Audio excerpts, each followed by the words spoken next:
It was a peaceful morning as Husky wandered into a quiet bamboo forest. Sunlight peeked through the tall stalks, and everything felt calm.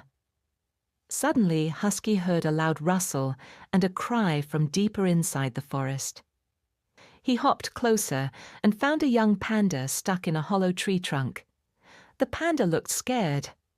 "Don't worry, I'll get you out," Husky said. He dug into the dirt and gently pulled at the branches until the panda was free. "Thank you so much," the panda said, hugging Husky. "I'm Paco." That afternoon, dark clouds rolled in and rain poured. The river near the forest began to flood. Husky slipped on the muddy path and fell into the rushing water. "Help!" he cried. Paco didn't hesitate. He grabbed a long bamboo stick and reached it out to Husky.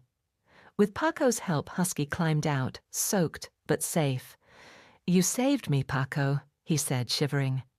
The rain stopped and the forest sparkled. Husky and Paco sat side by side, smiling. They knew they'd always help each other, because that's what true friends do,